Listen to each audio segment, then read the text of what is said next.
हाँ जी, तो नमस्कार भी सभी को। कैसे हो सारे? उम्मीद करूंगा सब बढ़िया होगे, स्वस्थ होगे और मस्त होगे। अच्छे से चल रही होगी आप सभी की तैयारी। तो जैसे कि आपको पता ही है, रूटीन में अब क्लासेस आपको मिलने लग गई हैं, कोई परेशानी आपको नहीं हो रही होगी। रूटीन में क्लासेस देखिए भाई। और एक मैं बात आपसे कहना चाहूंगा, अभी वैकेंसियों का वैसे तो फॉर्म अप्लाई हो रहे हैं, लेकिन कुछ दिनों से मैं एक चीज नोटिस कर रहा हूँ। वैसे अगर सेल्फिश तौर पे देखा जाए, अपने स्वार्थ के लिए देखा जाए, तो अपने बोलते अपने क्या मतलब, है ना। लेकिन एज ए टीचर होने के नाते मैं ये बात नहीं सोच सकता। तो मैं आपसे यही कहना चाहूंगा भाई, आप ऐसे मत कीजिए कि एक क्लास देखी, दो क्लास नहीं देखी। आपको फ्री ऑफ कॉस्ट मैटर मिल रहा है, बाद में आप जैसे एग्जाम आता है, एग्जाम डेट आउट हो जाती है, उसके बाद में कहते हो कि सर मैटर करवाइए, शॉर्ट ट्रिक बताइए, ज्यादा से ज्यादा पेपर में आने के लिए चीजें बताइए। तो मैं आपसे एक ही कहना चाहूंगा, शॉर्टकट कोई नहीं होता। कामयाबी का कोई शॉर्टकट नहीं है।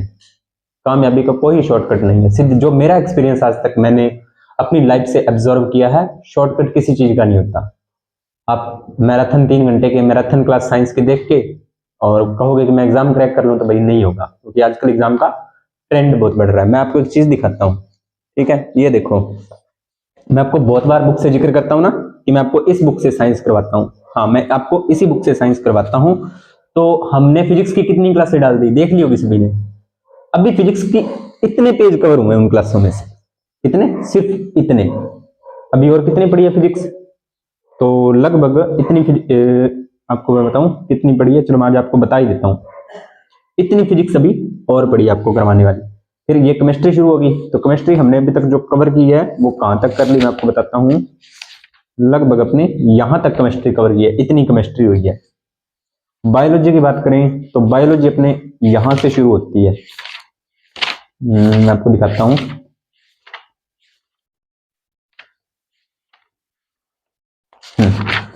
यहां से आपकी बायोलॉजी शुरू होती है। ये देखो, जीव विज्ञान।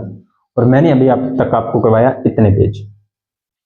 हाँ, इसमें से कुछ हुए हैं, कुछ क्वेश्चन आंसर हैं। बायोलॉजी लगभग अपनी कंप्लीट जल्दी हो जाएगी। फिजिक्स केमिस्ट्री अपनी चलती रहेगी।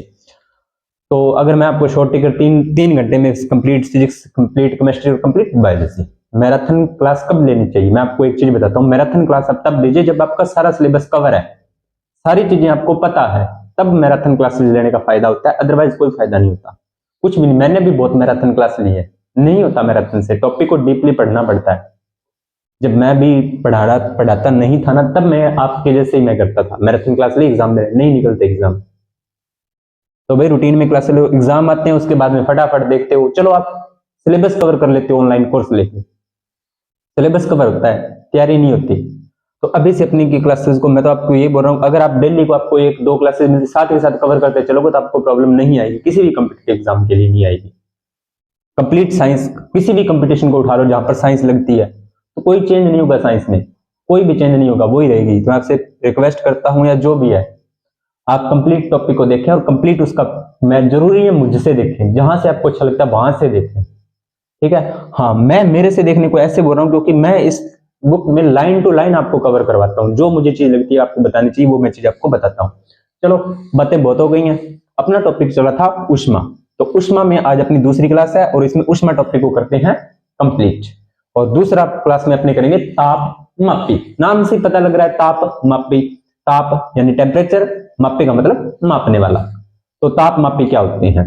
तो ताप मापने का यंत्र, समझ में आया? ताप मापी, ताप मापने का यंत्र। तो कैसे होता है, क्या होता है, वो सारी बातें। अब सीधा सा ताप माप, कोई बच्चे कहेंगे मैराथन में क्या होगा? मैराथन में आपको सिर्फ इतना ही बताएगा, ताप मापी क्या होता है, ताप मापने का यंत्र होता है, बस बात खत्म। लेकिन अपने इतने कुछ लिखा है, तो मैंने ऐसे तो लिखा नहीं, है ना। चलिए करते हैं शुरू। ताप मापी क्या होता है? ताप मापने का यंत्र होता है भाई। यंत्र तो होता है, लेकिन कोई भी साइंस में अगर कोई चीज अपरेटस काम कर रहा है ना, कोई भी यंत्र काम कर रहा है, तो वो किसी कंसेप्ट पे काम करता है।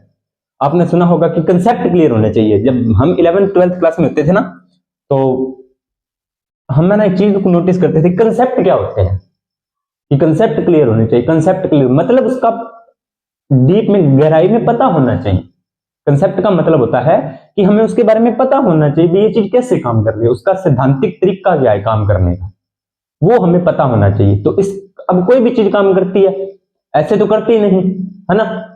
तो उसका कोई कंसेप्ट होता है। जैसे अपने बात करें, ये मार्कर में आपने देख लो कि सर मार्कर से हम लिख रहे हैं, ठीक है, बिल्कुल लिख रहे हैं। इसमें जो इंक डाली हुई है वो लिक्विड फॉर्म में है। कौन सी फॉर्म में है? लिक्विड फॉर्म में है। लेकिन लिक्विड तो फिर पानी होता है, दूध भी होता है। मैं लिख इस पर इसमें डाल के लिखना शुरू कर दूं, क्या लिखा जाएगा? नहीं लिखा जाएगा।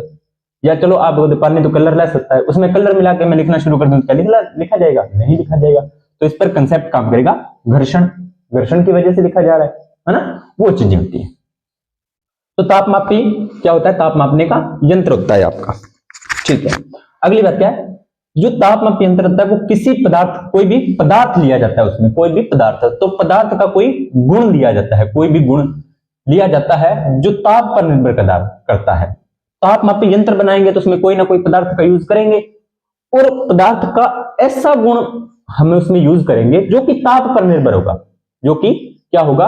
ताप पर निर्भर होगा। तो सर ऐसे कौन से गुण होते हैं? जैसे अपने टेम्परेचर द्रव को, लिक्विड फॉर्म को, लिक्विड पदार्थ को कोई अपने टेम्परेचर दे, ताप दे, तो उसके आयतन में क्या होगा? उसके वॉल्यूम में क्या होगा? प्रसार होगा। उसकी वॉल्यूम होगी, वो फैलेगी, उसके कणों का प्रसार होगा। तो अपने कह सकते हैं, वहां से अपने आइडिया लग गया, अभी टेम्परेचर अपने द्रवों का आयतन माप सकते हैं यंत्र में। अब देखो मैं आपको एक चीज समझाता हूं। जैसे सपोज दैट ये पारा, कोई तापमाप यंत्र है, इसमें पारा भरा हुआ है। क्या भरा हुआ है? पारा। तो इसको हम टेम्परेचर देंगे, तो पहले पारा यहां था, बाद में यहां पे पहुंच गया, तो अपने आइडिया लगा लेंगे कि हाँ ये इतनी इंक्रीज हो गया है, टेम्परेचर इंक्रीज हो गया है। फिर ताप कम करेंगे तो ये थोड़ा कम हो जाएगा, तो अपने कह देंगे टेम्परेचर डिक्रीज हो गया है, यानी कि कम हो गया है और ज्यादा हो गया है। तो इस प्रकार पारा क्या हुआ? हमारा पदार्थ हुआ, और उसका जो प्रसार हुआ वो क्या हुआ? पदार्थ का गुण। और कौन सा, किसमें प्रसार हुआ? आयतन में। किसमें प्रसार हुआ? उसके वॉल्यूम में, उसके आयतन में। गैसों में भी प्रसार होता है, गैसों के आयतन में प्रसार होगा, ताप देंगे तो भाई, ठीक है। पदार्थ के विद्युत प्रतिरोध में परिवर्तन। विद्युत प्रतिरोध क्या होता है? वैसे अपना ये टॉपिक आया नहीं है अभी, विद्युत प्रतिरोध। तो प्रतिरोध का जो मतलब होता है, विद्युत का मतलब होता है करंट, इलेक्ट्रिसिटी, करंट या इलेक्ट्रिसिटी। और जो आपका प्रतिरोध होता है, प्रतिरोध का मतलब सीधा अगर आप समझोगे तो रुकावट। क्या होती है?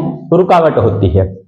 आप ना, आप कभी अपने घरों में लाइट फिटिंग करवाते हैं, तो उसमें आप एक चीज नोटिस की होगी, बाहर ना एक मीटर लगा होता है। एक तो बड़ा मीटर होता है जिसमें लाइट कंट्रोल होती है, एक छोटा मीटर होता है, बिल्कुल इतना, मतलब स्विच टाइप होता है। तो वो हम घर की सारी इलेक्ट्रिसिटी फिटिंग करने के बाद में वो बाहर लगाते हैं। क्यों लगाते हैं? क्योंकि एकदम से ज्यादा करंट आ जाए, तो ज्यादा करंट आएगा तो सीधा सा बात है, टेम्परेचर बढ़ेगा। टेम्परेचर बढ़ेगा तो उसमें जो तार लगी होती है वो कम टेम्परेचर की लगी होती है, वो टूट जाएगी, जिससे क्या होगा? हमारे घर की जो अंदर की वस्तु है वो ज्यादा टेम्परेचर से खराब नहीं होगी। कई घरों में अपने सीधी डायरेक्ट करंट कर देते हैं, वहां पर वो बीच में नहीं लगाया होता रुकावट वाला, तो उससे क्या होता है? फिर अचानक से ज्यादा लाइट आ गई तो घर के पंखे, टीवी, कूलर फिर सब जल जाएगा, ठीक है। तो ये चीज आपको ध्यान में रखनी होती है। तो प्रतिरोध का मतलब होता है रुकावट, तो वो ताप पर डिपेंड करती है। समझ में आया आप? तो आपको कि ताप मापे क्या होता है? पदार्थ, ताप मापने का यंत्र होता है, उसमें जो पदार्थ लिया जाता है उसमें पदार्थ के गुण लिए जाते हैं, जैसे आयतन में प्रसार, प्रतिरोधकता में परिवर्तन। परिवर्तन का मतलब प्रतिरोध कम है, प्रतिरोध ज्यादा है। तो अगर प्रतिरोध कम होगा तो धारा ज्यादा प्रवाहित होगी, और प्रतिरोध ज्यादा होगा तो धारा कम प्रवाहित होगी। ये चीज होती है, ठीक है। अब तापमापी के प्रकार होते हैं। तापमापी कितने प्रकार के होते हैं? तापमापी कितने प्रकार के होते हैं? तो तापमापी हमारे पास लगभग, प्यारे बच्चे, होते हैं आपके लगभग 6 प्रकार के। कितने प्रकार के? 6 प्रकार के। पहले तो आपको इन 6 के नाम बताओ। अब पहले तो आपको ये ध्यान में रखना है कि तापमापी है क्या। तो आप कह दोगे कि सर तापमापी तो ताप मापने का यंत्र है। बिल्कुल, ये बात आप समझ गए हो। दूसरी बात मैं पूछूं भी, ताप के लिए जो पदार्थ लिया जाता है उसके क्या गुण है? तो आप कह दोगे कि सर द्रव के आयतन में प्रसार होना चाहिए, गैस के आयतन में प्रसार होना चाहिए, पदार्थ में विद्युत परिवर्तन होता है ताप की वजह से। ये तीनों बातें आपको ध्यान में। इसके अलावा अगर आपके पास कोई और बात है वो भी आप ऐड कर सकते हो। उसके बाद में तापमापी के प्रकार। तो तापमापी कितने प्रकार के होते हैं? कितने प्रकार के होते हैं तापमापी? वो हमें फिर उनका पहले तो नाम याद रखना है। कितने प्रकार के हैं वो नाम याद रखने हैं। तो लिखो साथ साथ कॉपी में। एक तो द्रव तापमापी, यानी कि अब द्रव तापमापी है तो मतलब आप सीधा आइडिया लगा रहे हो, इसमें लिक्विड फॉर्म में कोई चीज भरी जाएगी, द्रव पदार्थ इसमें भरा जाएगा तापमापी में। दूसरा है डॉक्टरी थर्मामीटर या डॉक्टरी तापमापी। उसमें आप कह दोगे जो डॉक्टर यूज करते हैं, बुखार होता है ना, तब अब एक उस पर कॉमेडी भी है कि एक आदमी होता है, वो अपनी वाइफ को ना डॉक्टर के पास लेके जाता है, उससे बुखार होता है, तो डॉक्टर उसके टेम्परेचर को, बॉडी टेम्परेचर को चेक करने के लिए उसके मुंह में वो थर्मामीटर लगाता है, तो वो लगभग 1 मिनट तक रखते हैं, लगभग। तो वो 1 मिनट तक उसके मुंह में वो थर्मामीटर उसके मुंह के अंदर रखता है, जिससे क्या होता है कि वो महिला है ना, वो उसकी मतलब वाइफ होती है, वो बोलती नहीं है, तो दवाई दे के वो आ जाता है। बाद में अकेला जाता है डॉक्टर के पास कि डॉक्टर साहब अब मशीन कितना गया हुआ है, तो वो बोलता है क्या करना है आपने, क्या बढ़िया है, क्या फिर कैसे, क्या वो मेरी वाइफ, आपने उस मेरी वाइफ को मुंह उसके से टेम्परेचर चेक करने के लिए उसके मुंह के अंदर लगाया, तो वो चुप रहेगी 1 मिनट के लिए, मैं भी उसको ये दे दूंगा तो वो सारा दिन चुप रहेगी, यानी कि मेरा दिमाग नहीं खाएगी, है ना, इस तरीके से। तो उसके बाद में आता है आपका गैसीय तापमापी। गैसीय तापमापी में क्या होगा, अभी गैस भरी होगी, प्लेटिनम प्रतिरोधक तापमापी, उसके बाद में तापयुग्म तापमापी, और उसके बाद में पूर्ण विकिरण उत्तप तापमापी। ये आपको नाम याद रखने हैं। तो पहले बात करते हैं द्रव तापमापी की। कौन से तापमापी की, द्रव तापमापी की। चलिए इसका ना आप एक बार स्क्रीनशॉट ले लीजिए ताकि आपको बाद में दिक्कत न आए, साथ के साथ आपको नोट्स भी बनाने होंगे ना, तो फिर आपको परेशानी नहीं होगी। चलिए करते हैं शुरू। हाँ जी, द्रव तापमापी में क्या भरा होता है, या तो भरा जाएगा उसमें अल्कोहल। क्या भरा जाएगा, अल्कोहल। अल्कोहल का नाम सुनते ही कई बच्चों के दिमाग में एथेनॉल आ गया, यानी कि शराब आ गई। तो ये हालांकि मैंने आपको केमिस्ट्री वाली क्लास में बताया था, जो शराब में अल्कोहल होती है वो होती है प्यारे बच्चों एथेनॉल, C2H5OH, ये होता है एथेनॉल। हाँ, ये अल्कोहल जरूर है, ये मैं कह सकता हूं ये अल्कोहल जरूर है, लेकिन वास्तव में अगर आपको अल्कोहल पूछ ले कि अल्कोहल क्या होता है, तो अल्कोहल होता है प्यारे बच्चों ROX, ये होता है आपका अल्कोहल। जब मैं आपको ऑर्गेनिक केमिस्ट्री करवाऊंगा तब आपको ये चीजें मैं बताऊंगा वहां पे। या तो अल्कोहल और या पारा। पारा को क्या कहते हैं, Hg कहते हैं, मरकरी कहते हैं, है ना, ये सारी बातें आपको पता है शुरू से अगर आप पढ़ते हुए आ रहे हो तो। और यह एक आपको पता है धातु होती है, हाँ जी सर हमें पता है। और यह एकमात्र ऐसी धातु है जो कमरे के ताप पर द्रव अवस्था में पाई जाती है। कमरे के ताप पर कौन सी अवस्था में पाई जाती है, द्रव अवस्था में पाई जाती है। तो द्रव तापमापी में क्या होता है, अल्कोहल या पारे का प्रयोग होता है। बहुत अच्छी बात है, क्वेश्चन बन सकता है अभी, द्रव तापमापी में किसका प्रयोग होता है, अल्कोहल या पारे का। ठीक है, ये बात आपको समझ में आ गई। दूसरी बात इसने क्या बोली है कि 40 डिग्री सेल्सियस के नीचे के ताप को माप सकते हो आप। इस क्या कहा इसने कि आप द्रव तापमापी में सिर्फ 40 डिग्री तक, अगर किसी चीज का टेम्परेचर कितना है 40 डिग्री है, यानी कि जो द्रव तापमापी होगा वो अगर किसी वस्तु का 40 डिग्री तक ही ताप मापेगा, उससे ज्यादा ताप वो नहीं माप सकता। कितनी इसकी परास है, 40 डिग्री ही है, इससे ज्यादा नहीं है। अगर इससे ज्यादा मापोगे तो वो नहीं माप पाएगा, 40 पर रुक जाएगा, उसके बाद में इसका कोई रिजल्ट नहीं है। अब कई बच्चों के मन में सवाल होगा कि सर कैसे, समझ में नहीं आया। चलो मैं आपको एक चीज बताता हूं, फिर समझ में आ जाएगा। आप है ना एक काम करना, घर पे मार तो खा मत लेना भाई, बता देता हूं, बीच में माइक चेक करना पड़ता है, बंद ना हो जाए। तो एक जो पतीला होता है छोटा बड़ा ले लेना, बड़ा मत लेना, उसमें पानी डाल लेना और उसको पानी को उबालते रहना, पानी को गर्म करना, गर्म करते जाओगे, गर्म करते आप देखोगे कि आधे घंटे 15-20 मिनट बाद में वो पानी उबल जाएगा। पानी क्या हो जाएगा, उबलने लग जाएगा। उसके बाद में आप उसे सारा दिन उबालते रहना चाहिए। उसके बाद में अब जब पानी उबले ना तब उसका टेम्परेचर नोट कर लेना और सारा दिन उसे उबालते रहना, उसके बाद में उसका टेम्परेचर नोट कर लेना, आपको सेम टेम्परेचर मिलेगा। तो उबलने तक ही वो टेम्परेचर रहता है, उसके बाद में नहीं। अब समझ में आया। तो ये पारा होता है वो 40 डिग्री तक ही टेम्परेचर आपका माप सकता है। और क्योंकि 115 डिग्री पर जो आपका अल्कोहल होता है वो 115 डिग्री, उसका -115 अल्कोहल होता है वो आपका 40 डिग्री पर क्या हो जाएगा, उबलने लग जाएगा, उबलने लग जाएगा, उसके साथ तो नहीं होगा। और जो आपका अगर उसे अल्कोहल को हम जमाएं यानी कि हिमनन करें उसका, तो वो आपका हो जाएगा -115 डिग्री। अगर आप उसको -100 से भी कम, माइनस में 115 डिग्री आप इसे टेम्परेचर दोगे तो ये जम जाएगी। ठीक है। पारे की बात करें तो पारा क्या होता है, -39 डिग्री सेल्सियस पर जमने लगता है। पारे को अगर आप -39 डिग्री टेम्परेचर दोगे तो ये पारा भी जमने लग जाएगा और 357 डिग्री सेल्सियस पर ये उबलने लगेगा। 357 डिग्री सेल्सियस पर ये उबलने लगेगा। ठीक है, तो जो आपका ये आपका होता है जो, यानी कि अल्कोहल आपकी 40 डिग्री पर उबल ही जाएगी, बता दिया। ठीक है, अगर द्रव तापमापी में अल्कोहल भरी है तो वो 40 डिग्री तक ही नापेगा। अगर पारा भरा है तो वो क्या हो जाएगा आपका -39 डिग्री पर यह जमेगा और 357 डिग्री तापमान पर ये उबलने लग जाएगा। तो यहां से आपको ये बात भी पता चलती है कि अल्कोहल कितनी डिग्री ताप पर जमता है, तो 115 डिग्री ताप पर। कितनी डिग्री पर उबलता है, तो 40 डिग्री ताप पर।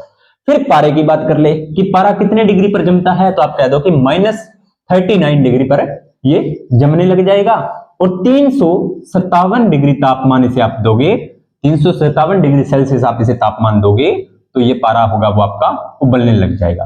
तो इसलिए द्रव तापमापी जिसमें पारा भरा होगा तो उससे आप कितना टेम्परेचर नाप सकते हो, -39 डिग्री सेल्सियस से 357 डिग्री सेल्सियस तक का ताप आप माप सकते हो। पांचों की पांचों बातें ही इंपॉर्टेंट है, कोई इसमें मैं ये नहीं कहूंगा कि ये इंपॉर्टेंट नहीं है, सारी की सारी बातें मैंने आपके लिए इंपॉर्टेंट लिखी हैं।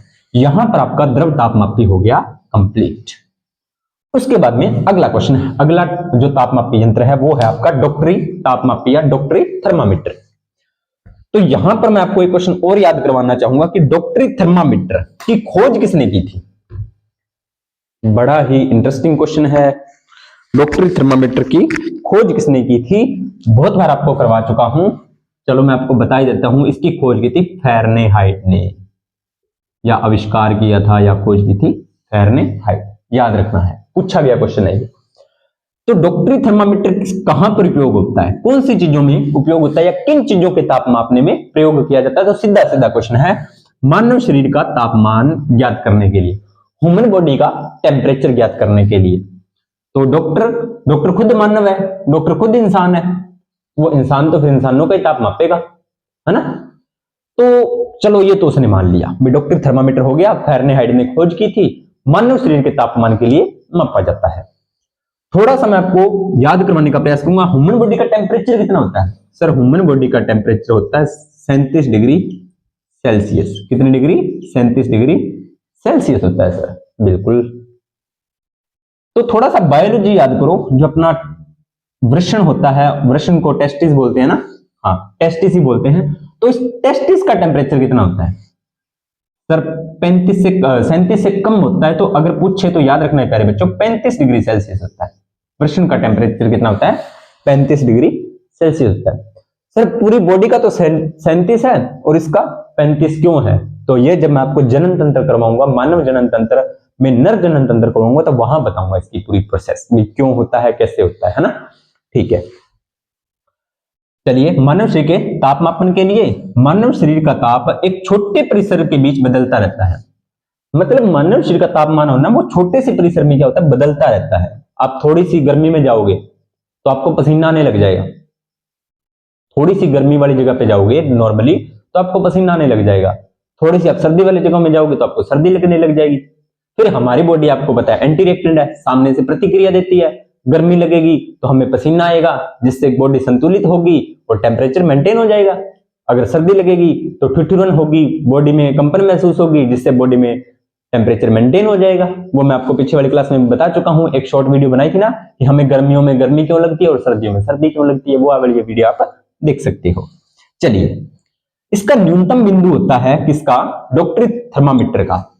दूसरी बात आपको याद, डॉक्टरी थर्मामीटर में जो डॉक्टरी थर्मामीटर में जो ताप का मापन किया जाता है ना, वो फ़ारेनहाइट में किया जाता है। किसमें किया जाता है, फ़ारेनहाइट में। किसमें किया जाता है, फ़ारेनहाइट में। तो आपको पता है कोई भी परास तो होगी ना, भी कितने डिग्री से लेकर कितने डिग्री तक ये तापमान मापेगा। कौन, कोई भी तापमापी है तो वो आपको बताएगा भी हाँ मैं इतनी ही मेरी परास है, इतनी ही मेरी परास है, मैं इतना ही नाप सकता हूं। अब सीधी सी बात है, नॉर्मल सी बात है, हम मिनिमम कह देते भैया आज तो मैं एक रोटी खाई है, कम से कम मैं एक रोटी खा सकता हूं, इससे कम मैं नहीं खा सकता, ज्यादा से ज्यादा मैं 10 रोटियां खा सकता हूं, है ना। तो हमारी भी एक हर चीज की लिमिट है, हम उससे ज्यादा नहीं कर सकते। तो तापमापी का भी फिक्स होगा, वो बोल देगा आपको कि मैं अगर कम से कम इतनी डिग्री तापमान मान सकता हूं, इससे कम मैं नहीं माप सकता, और ज्यादा से ज्यादा मैं इतनी डिग्री माप सकता हूं, इससे ज्यादा मैं नहीं नाप सकता। जिस पॉइंट पर वो चीज जमने लग जाएगी तो उससे कम वो तापमान को नहीं नाप सकता। जैसे आपने देखा होगा कि जो बर्फ होती है वो अपने, अब गर्मी आएंगी तो आपको पता लग ही जाएगा, शाम को अपने क्या करते हैं, जो कोल्ले होते हैं ना, कोल्ले बोलते हो क्या भाई, हम तो कोल्ले बोलते हैं, तो उसको आप पानी से भर के फ्रिज में रख देते हो, सुबह तक वो जम जाते हैं, लेकिन उसको जमने में 3 4 5 6 घंटे लगते हैं, लेकिन वो 12 13 घंटे तक, पर फिर भी वो जमे ही रहते हैं। ऐसे तो नहीं है ना बर्फ और ज्यादा जम जाएगी, वो जमेगी, उसका टेम्परेचर उतना ही था, उससे कम वो नहीं जा सकता। अभी पानी वाला एग्जांपल दिया है कि पानी इतने पर उबल जाएगा, उसके बाद में आप उसे कितना टेम्परेचर देते रहो, उसके टेम्परेचर में कोई बदलाव नहीं होगा। ये चीज भी आपको समझ में आ गई। तो उसका जो आपका डॉक्टरी थर्मामीटर है ना, उसमें आप मिनिमम कितने डिग्री का तापमान माप सकते हो, तो 95 डिग्री फ़ारेनहाइट, कितने, 95 डिग्री से 110 डिग्री तक फ़ारेनहाइट में। यानी कि उसमें नंबर आप देखोगे, कभी डॉक्टरी थर्मामीटर देखो तो कुछ इस तरीके से होता है, अब तो डिजिटल भी आ गया भाई, लेकिन कुछ इस प्रकार से होता है। यहाँ पर उसमें पारा भरा होता है, तो वो 95 से लेकर 110 तक भरा होता है। वैसे 106 पर अपने बुखार को कहते हैं, बुखार 106 हो गया, हमें बुखार की फीलिंग 102 पे आने लग जाती है। जब 102 होता है तो हम कहते हैं हमें बुखार होता है, क्यों हमारा टेम्परेचर 95 से 102 पर चला गया है, हमारी बॉडी का टेम्परेचर ज्यादा हो गया, इसलिए से हमें बुखार फील होता है। कभी देखना बुखार हो, वैसे तो नहीं होना चाहिए भाई किसी को बुखार, लेकिन अगर हो तो आपकी बॉडी में क्या होगा, टेम्परेचर ज्यादा होता है, तब आपको बुखार की फीलिंग होती है। तो न्यूनतम बिंदु 95 डिग्री फ़ारेनहाइट और अधिकतम बिंदु 110 डिग्री फ़ारेनहाइट।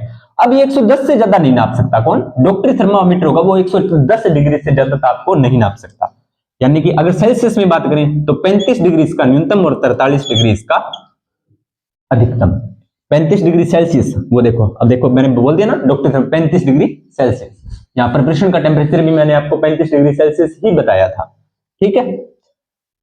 अधिकतम 43 डिग्री सेल्सियस, याद रखनी है ये बातें, ठीक है। उसके अगर आप इस बुक में पढ़ोगे ना, कुछ नहीं समझ में आएगा, रट्टा मारने वाली बातें लगेगी, हाँ ये तो रट्टा मारने वाली बातें, लेकिन आप क्लास को देखोगे तो जरूर मजा आएगा क्लास में। तीसरा प्रकार है गैसीय तापमापी। कौन सा तापमापी, गैसीय तापमापी। मैं इसको मिटा रहा हूं, मैंने पहले बोल दिया था स्क्रीनशॉट ले लेना ताकि आपको दिक्कत न आए। चलिए करते हैं शुरू। गैसीय तापमापी, तो सीधी सी बात है, गैसीय तापमापी तो इसमें गैस भरी होगी, गैसीय तापमापी में गैस भरी होगी, तो जो भी गैस भरी होगी ना, इसमें कोई भी गैस है इसमें, तो उस गैस का आयतन क्या होगा, आयतन प्यारे बच्चों स्थिर होगा, यानी आयतन क्या होगा उसका, स्थिर होगा। ये बात आपको याद रखनी है, गैसीय तापमापी में क्या होगा, आयतन स्थिर रहेगा, किसका, गैसों का। तो अब इसमें दो प्रकार की गैसें अपने देखते हैं, एक तो हाइड्रोजन, कौन सी, हाइड्रोजन, और दूसरी आपकी नाइट्रोजन। हाइड्रोजन और नाइट्रोजन। नाइट्रोजन से अगर आप कुछ जानते हो, मैंने आपको बहुत बातें बता दी हैं, अगर आप जानते हो तो कमेंट सेक्शन में डाल देना भाई, आप नाइट्रोजन के बारे में क्या क्या जानते हो, नाइट्रोजन के बारे में आप डाल देना जो जो बातें आप नाइट्रोजन के बारे में जानते हो, और हाइड्रोजन के बारे में भी अगर कुछ जानते हो तो बता दो। चलो मैं आपको हाइड्रोजन की एक खास बात बताता हूं। हाइड्रोजन ना, हाइड्रोजन लोफर तत्व है, अवारा तत्व बोलते हैं इसे, हर किसी के साथ याद रखना है, पूछा गया कुछ नहीं, अवारा तत्व कौन सा होता है, तो हाइड्रोजन होता है, ठीक है। अवारा लोफर होता है ये। अब आपको पता है जो लोफर होता है उसके बिना किसी का नहीं सरता, आपको पता है जो लोफर होता है वो उसके बिना किसी का नहीं सरता, तो हाइड्रोजन के बिना भी किसी का नहीं सरता, क्योंकि हर किसी के साथ ये कंपाउंड बनाने की हिम्मत रखता है। चलिए उसके बाद अपने आवर्त सारणी में करेंगे इनकी गहराई से।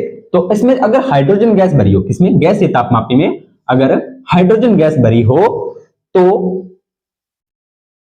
ये कितने डिग्री, 500 डिग्री सेल्सियस तक, कितने डिग्री, 500 डिग्री सेल्सियस तक ताप को माप सकता है, कितने डिग्री, 500 डिग्री। और सर अगर नाइट्रोजन भरी हो तो, नाइट्रोजन भरी हो तो प्यारे बच्चों फिर देख लो, 500 का 3 गुना कर लो 1500, 500 का 3 गुना कर लो 1500, है ना। बस ये दो बातें आपको ध्यान में रखनी है कि कौन कौन सी गैस भरी जा सकती है, या तो हाइड्रोजन और या नाइट्रोजन। अगर हाइड्रोजन भर गई तो 500 और नाइट्रोजन भर दी तो 1500। इसके बाद में है प्लेटिनम प्रतिरोध तापमापी। प्लेटिनम, प्लेटिनम क्या होता है, धातु होती है भाई, ठीक है।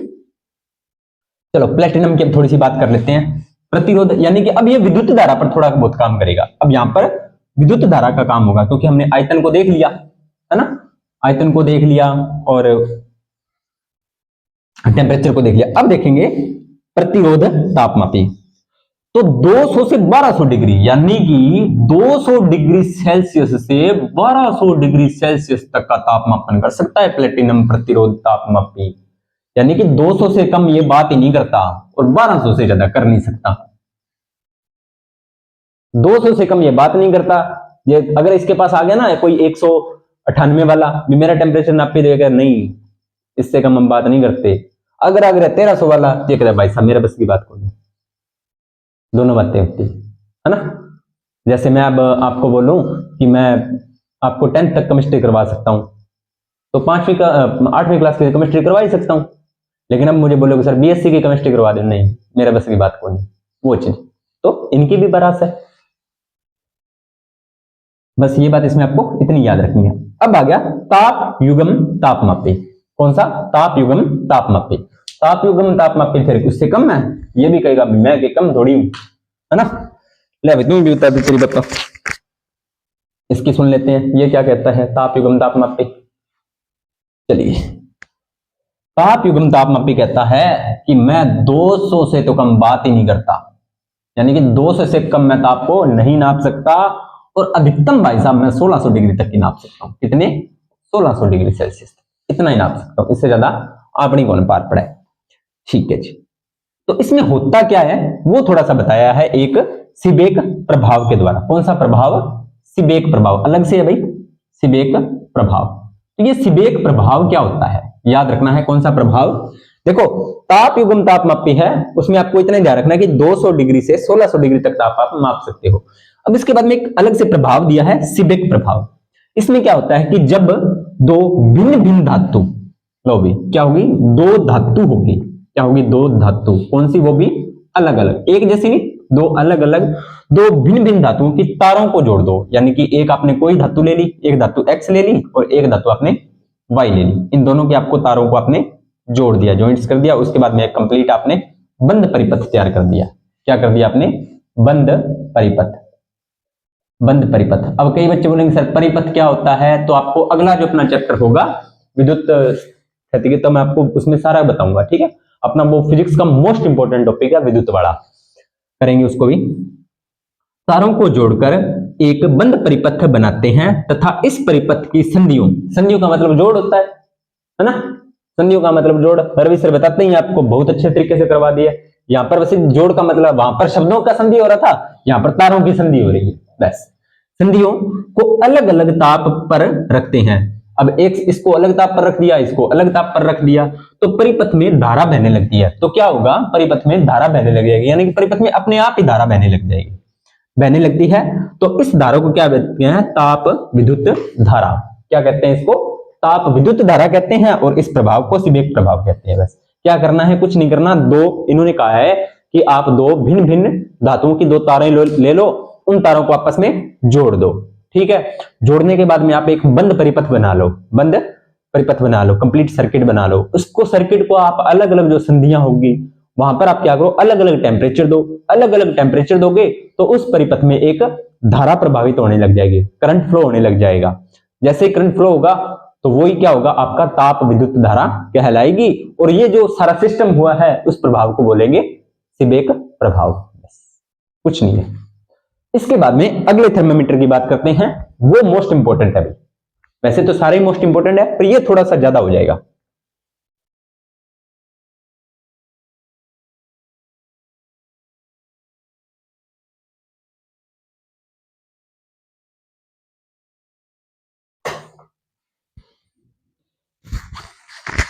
इतनी क्लास में किसी को डाउट है क्या?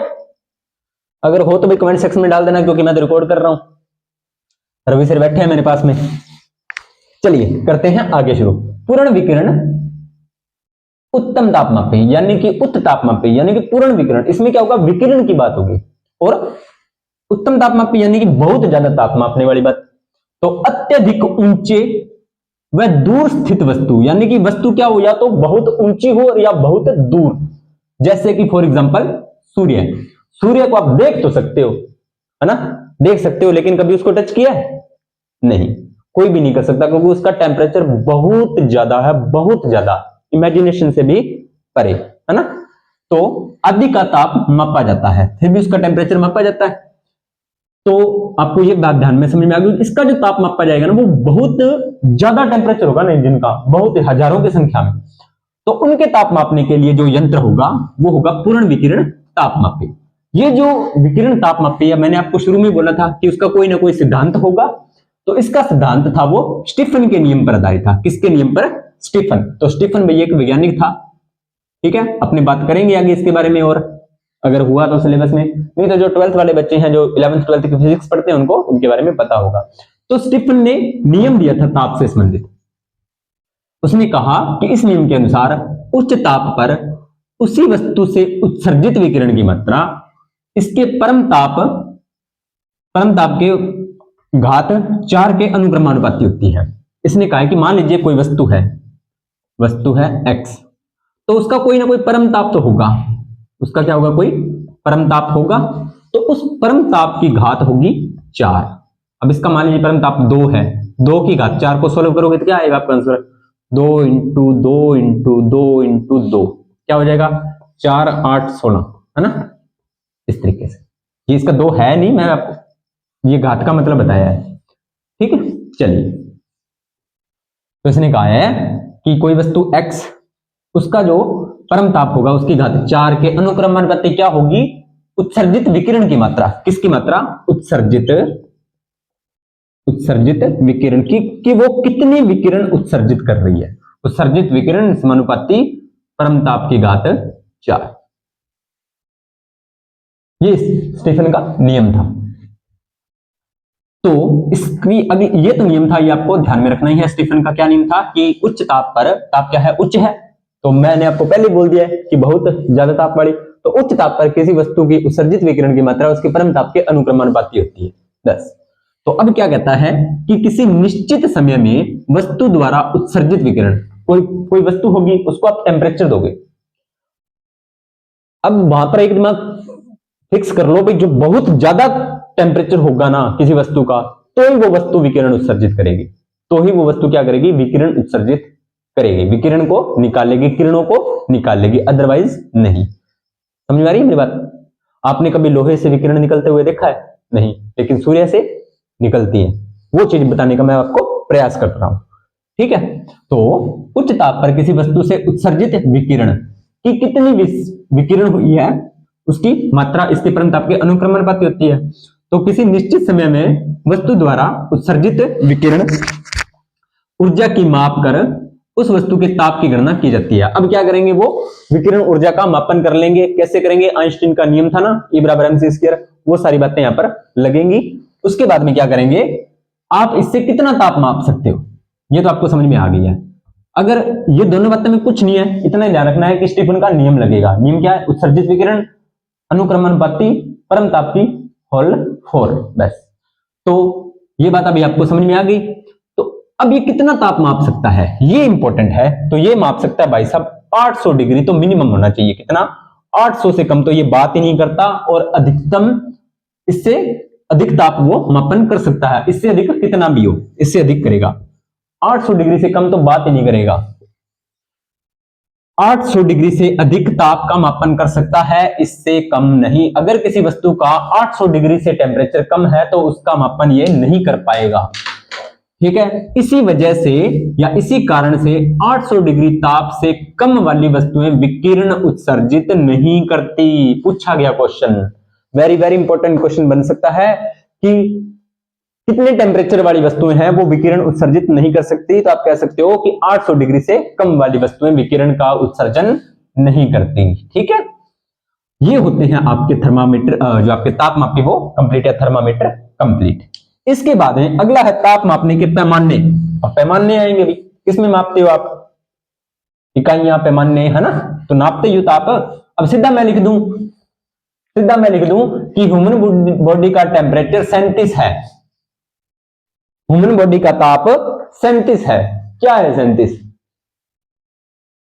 अब कोई बच्चा कहेगा सर 37 फ़ारेनहाइट है, मान लीजिए किसी ने लिख दिया, गलत हो जाएगा। एक बार एग्जाम में क्वेश्चन क्या आया था? एग्जाम में क्वेश्चन में मानव शरीर का तापमान होता है, सीधा क्वेश्चन आया था, मानव शरीर का तापमान ताप होता है। ऑप्शन बताए क्या थे? Option A 37 degree Kelvin, option B 37 degree Celsius, option C 37 degree Fahrenheit और ऑप्शन डी दे दिया 310 डिग्री सेल्सियस। क्या होगा? अब आपने ये भी पढ़ा है, ये भी पढ़ा है, तो आपको ये भी ध्यान में रखने होंगे कि सी है, के है, एफ है, क्या है, तो आपका आंसर हो जाएगा 37 डिग्री सेल्सियस। यहां पर अगर के होता तो काम चल जाता, यहां पर अगर सी होता तो काम चल जाता, यहां पर सी होता तो काम चल जाता, इस तरह से, है ना, पूछ सकता है। तो ताप मापने की इकाई पैमाने, तो आपको दो चीजें ध्यान में रखनी होंगी भी। एक तो हिमांक बिंदु क्या होता है? जिस पर कोई चीज जमती है, ठीक है, जिस पर कोई चीज, मतलब बर्फ है, जैसे आपकी बर्फ है, तो बर्फ 0 डिग्री टेम्परेचर के बाद में पिघलना शुरू हो जाती है। 0 से कम उसका टेम्परेचर है तो वो पिघलेगी नहीं, 0 डिग्री उसका टेम्परेचर आ गया, वहां पर वो जमेगी और उसी पर वो पिघलना स्टार्ट हो जाएगी। तो हिमांक बिंदु क्या होता है? बर्फ के पिघलने का ताप। भाप बिंदु क्या होगा? उबलने के बाद भाप, क्योंकि भाप कब निकलती है? जब उबलता है। तो पारे के 760 mm दाब पर उबलते हुए शुद्ध जल का ताप, सीधी सी बात है, उबलता हुआ शुद्ध जल का ताप, ये आपको ध्यान में आ गया होगा। तो कौन कौन से ताप पैमाने होते हैं? सेल्सियस होता है, तो बहुत आप जानते हो। फ़ारेनहाइट डॉक्टरी थर्मामीटर में भी आपने सुना होगा, है ना। उसके बाद में र्यूमर, केल्विन, रेकाइन, ईटीसी, आपको जो याद रखने हैं। अब देखो, ताप का एसआई मात्रक, ताप का एसआई मात्रक क्या होता है? तो ताप का प्यारे बच्चों एसआई मात्रक केल्विन ही होता है। आपको केल्विन ही याद रखना है। अगर वो सेल्सियस दे या पूछे तभी आपको सेल्सियस करना है, अदरवाइज आपको केल्विन ही याद रखना है। तो पहले अपने सेल्सियस की बात कर लें। तो सेल्सियस को ना पहले सेंटीग्रेड कहा जाता था। क्या कहा जाता था? सेल्सियस को सेंटीग्रेड कहा जाता था। तो सेंटीग्रेड में आपका हिमांक बिंदु क्या होगा? 0 डिग्री सेल्सियस, और भाप बिंदु 100 डिग्री सेल्सियस। बर्फ होती है वो 0 डिग्री के बाद में पिघलना शुरू हो जाती है, और पानी हो, फिर वो बर्फ पिघल कर पानी बना देगी। उसके बाद में पानी को आप उसको, अब देखो आप क्या करो, बर्फ को ले लो, बर्फ का टेम्परेचर 0 डिग्री, पतीले में डालो, ताप देना शुरू करो। उसके बाद में वो बर्फ पहले पिघलेगी, फिर वो द्रव अवस्था में आ जाएगी। उसके बाद में जब 100 डिग्री टेम्परेचर हो जाएगा तब वो भाप बनेगी, यानी कि वो उबलने लग जाएगी, भाप बनकर ऊपर उड़नी शुरू हो जाएगी, है ना। तो हिमांक बिंदु और ताप या भाप बिंदु, इनके बीच की दूरी 100 बराबर भागों में बांटा जाता है, और प्रत्येक भाग को 1 डिग्री सेंटीग्रेड कहते हैं, कोई खास बात नहीं है। फ़ारेनहाइट में क्या होता है? फ़ारेनहाइट में जो हिमांक बिंदु होता है वो 32 डिग्री होता है, ये बात याद रखनी है। फ़ारेनहाइट में हिमांक बिंदु 32 डिग्री, इससे कम नहीं। और भाप बिंदु 212 डिग्री, भाप बिंदु 212 डिग्री फ़ारेनहाइट, इसमें फ़ारेनहाइट इकाई में। इसके बीच की दूरी 180 होती है, निकल रही है, ठीक है, बराबर 180 भागों में बांटा जाता है, एक भाग को एक फ़ारेनहाइट कहते हैं। र्यूमर पैमाना, कौन सा? र्यूमर। देखो, सेल्सियस को सी, फ़ारेनहाइट को एफ और र्यूमर को आर। र्यूमर पैमाना हिमांक बिंदु 0 डिग्री होता है, ठीक है, और 0 डिग्री से 80 डिग्री, और आपका भाप बिंदु हो जाएगा इसमें 80 डिग्री। आर लिखना था पहले बच्चों, सॉरी मिस्टेक, आर, ठीक है। र्यूमर का अब इसका उपयोग समाप्त हो गया है, अब इसका उपयोग, इस पैमाने का उपयोग अब नहीं किया जाता। अपने ट्रेंडिंग में ये तीन ही चलते हैं, कौन कौन से? सेल्सियस, फ़ारेनहाइट और केल्विन, ये तीन ही ज्यादा ट्रेंडिंग में है। तो तीनों आपको ध्यान, ये तीन तो ध्यान होने ही चाहिए, सेल्सियस, फ़ारेनहाइट और केल्विन। उसके बाद में केल्विन पैमाना, हिमांक कितना होगा? 273। केल्विन में क्या होगा पता ही आपको, बहुत बार मैं आपको करवा भी चुका हूं। 273 हिमांक होगा और 373 आपका भाप बिंदु होगा, ठीक है सर, आ गया समझ में। उसके बाद में विभिन्न पैमानों का आपस में संबंध, 0 डिग्री सेल्सियस की बात करें तो 0 से 100, फ़ारेनहाइट की 32, र्यूमर की 0 और केल्विन का 273, ये आपस में इनका संबंध रहेगा। उसके बाद में परम शून्य ताप क्या होता है? सैद्धांतिक रूप से अधिकतम ताप की कोई सीमा नहीं होती। सैद्धांतिक रूप से ये कह रहा है कि किसी भी ताप की अधिकतम ताप की कोई सीमा नहीं है। अपने ये नहीं कह सकते कि कोई भी वस्तु है ब्रह्मांड में, अब जैसे पानी है तो पानी का फिक्स 100 है, लेकिन जरूरी नहीं है, पानी का तो फिक्स 100 डिग्री सेंटीग्रेड है, ये हम जानते हैं, लेकिन इसके अलावा भी अपने कोई भी चीज का टेम्परेचर कितना भी हो सकता है जिसकी हम गणना नहीं कर पाई, अभी तक हमने गणना नहीं की है, या है तो सही लेकिन हमें पता नहीं है, वो चीजें समझ रहे हो। तो अधिकतम ताप कितना भी हो सकता है, इन्फिनिटी, जहां तक संख्या वहां तक हो सकता है। तो किसी भी वस्तु का ताप अगर -273.15 केल्विन से कम नहीं हो सकता। Very good.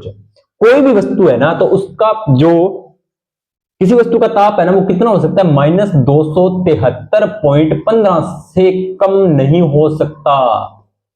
कोई भी वस्तु, अधिकतम तो कितना भी हो सकता है हमें नहीं पता, लेकिन इससे कम नहीं होगा। यहां से लेकर इन्फिनिटी तक आप चल सकते हो। मिनिमम तो किसी वस्तु का ताप इतना ही होगा। कोई भी वस्तु, ठंडी से ठंडी वस्तु उठा लो आप, इससे कम नहीं होगा। इससे ज्यादा ये कितना भी हो सकता है, ये बात इसने बोली है। तो 0 डिग्री केल्विन, 0 डिग्री आपकी सेल्सियस किसके बराबर होगी, तो 273 के, और 273 केल्विन आपकी 0 डिग्री के। बस ये बात आपको ध्यान में रखनी है। इसके बाद में कोई खास बातें नहीं है। तो जल की बात करें, जल कितने डिग्री, जल का जमना, जल का बर्फ में बदलना। अगर सेल्सियस में बात करेंगे तो 0 डिग्री सेल्सियस पर बर्फ जम जाएगी।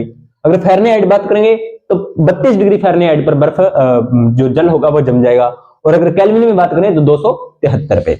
उसके बाद में कमरे का ताप। देखो बच्चों, यहां पर थोड़ा सा कंफ्यूजन दिया हुआ है, अब मैं आपको चेक करके बता दूंगा।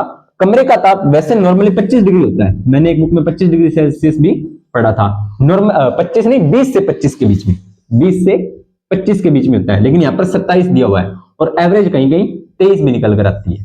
ठीक है, ये आप ऑप्शन को देखकर थोड़ा सा कर लेना। ठीक है, और कमरे का ताप 27 डिग्री सेल्सियस, फ़ारेनहाइट में पूछे तो 80.6, और आपका केल्विन में पूछे तो 300। मानव शरीर का तापमान कितना होता है भाई, 37 डिग्री होता है।